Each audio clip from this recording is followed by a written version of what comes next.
Hi there again, everybody. Boyd here with you again. Oh, just a little update from the shop here to show you guys what I'm working on. I've gone back and started to work on some models that got put off to the side. I guess you call them a shelf queen. We have here the original Moebius TOS Battlestar Galactica kit. I've been getting back to work on this one, getting to get this one all finished up. You can see that I've gotten all the parts prepared here. I'm really happy with the detail on this kit, but I'm doing some lighting on this one, and you can see I've drilled some small little holes here and there for the little window locations that are going to be showing up on various spots on this ship. There weren't that many lighted details on this model besides the engine. There were a few window ports here and there and things like that, and the engines are kind of the main attraction. And so I'm going to be just using some standard fiber optic lighting here. I've drilled some tiny little holes. I'll be putting some short, stubs of fiber optic through those and just lighting this the conventional way with some, LED strip on the inside. Here and there, I'll have to fix a few little light gaps on it, but they're not too bad. I did some test fitting of these parts, and everything's going to work out really good. We'll show you some more updates on this as we go along. We're going to be getting to the, getting the forward part done here, and then I'll get to the engines and show you how I'm going to light those and everything. But the main thing that I wanted to work on, and I wanted to show it to you guys, is I wanted to get the landing bay detail pretty nicely done. Now, I was kind of worried that the aperture that you can actually see into the landing bays on these is incredibly tiny, and you don't get much of a viewing angle off to the side or from up above or down below. So, but I wanted to do this like landing bay sequential light thing that you saw on the television show. And I was kind of worried about how much you'd actually be able to see it once it was installed, because, like I said, you've got just such a small little narrow viewing angle. But I'm really happy to say it turned out pretty cool. Now, I started off with this whole project with the photo etch parts from Paragraphics. I'm going to be using a lot of the photo etch parts on the rest of the model, like the engine details and things like that. But they also include a little set here for the landing bays. And I think that was mainly intended to do a little bit of backlighting, so you could see some, on this little wall right here, you could see a little bit of detail. But it really wasn't conducive to doing the type of lighting that I wanted to do in here. I wanted to have some lighting on the ceilings, and I wanted to have the lighting sequence on the floor there. So I wound up making my own stuff here. I just used some sheet styrene and made a new false floor there. I've got this one over here kind of where I just got started on the other side. But you can see I just drilled some holes. I used some of my solar res to fill those in. And I've glued down some 0805 SMDs on the backside, hooked up to this sequencer board from Ralph Antenna Controls. And I'll power this up for you, and you can see that we've got a chaser effect there on the floor.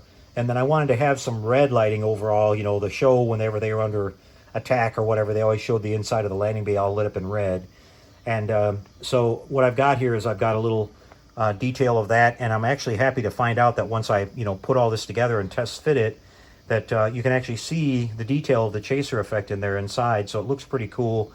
Got a little hot spots here on the ceiling lights, but it's not to worry. Once you put this down on here, you can't see it.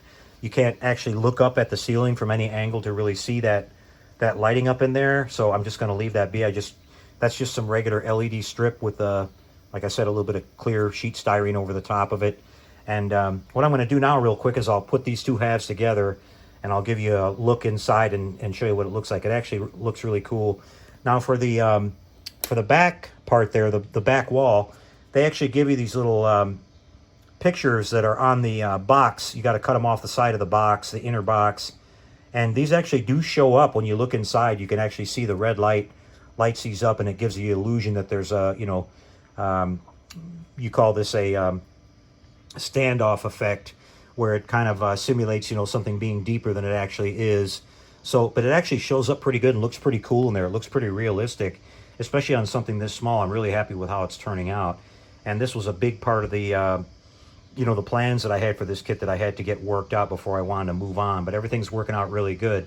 Let me stop the camera real quick here, and I'll get this put together, and then we'll have a look at the inside of it real quick. Be right back.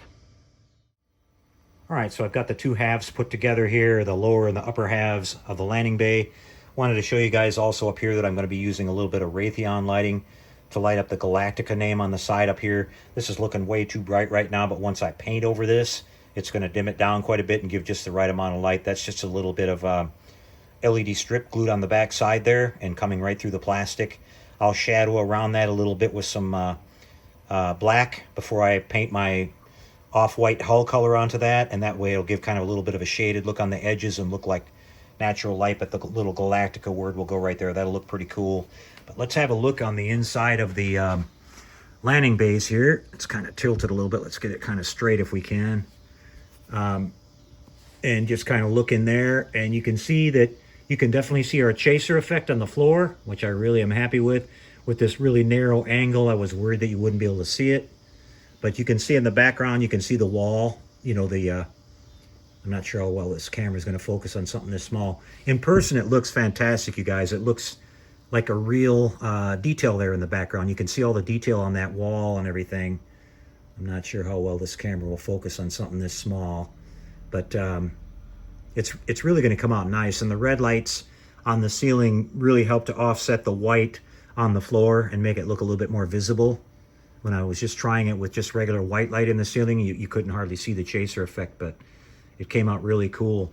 So that's going to be really cool. And then we've got the side pieces that go on here that kind of make this opening even smaller. So if you can just kind of imagine it's something like that. But it's going to be a really cool effect on this small model. And I'm really happy this is going to work out. So that'll be a wrap for this little update, guys. Just a quick little update here. I'll come back in a couple more days and show you some more when I actually start getting the main body of the ship put together. I'll show you how I'm going to route all the wiring through it in case any of you guys want to try this. And it's going to work out really, really good. So pretty cool stuff. We're going to be coming back shortly after this one and finishing up the Discovery Enterprise, getting the Aztecing done on that. And then we're also going to finish up the Moebius Viper kit that I had out a little while ago and I started on. And then we're going to start a brand new project of the 22-inch Eagle kit, which I know you guys are a lot of you guys are excited about that. I've also got the new Space 1999 Comlock and stun gun kit on order, and it should be here pretty quickly whenever they release it. And we're going to do some lighting effects and everything on that, and maybe some sound effects on those too. I've been wanting to get replicas of those props from that TV show for a long time, and Round 2 came out with a really nice kit of those, so something else to look forward to. And then of course November we're starting on the 1/200 scale Titanic, and over the wintertime you guys are going to see some more updates on the 72-inch Big Enterprise build. So I've also got the Voyager that we're going to be working on, but you probably won't see any updates on that one until after Christmas. I'm building that up as a Christmas present for my son, so we're gonna hold off on showing any of that until the model's actually given to him after Christmas. But I'll have those lined up, and you guys can kind of go back and binge watch those later if you want to. But the Voyager kit's going to be done pretty much exactly like the Enterprise E with the window scraping and everything. I've already been doing some work on it, and it's going to work out just great. So we'll catch you guys on the next video, and until we do, take care and happy modeling, everyone.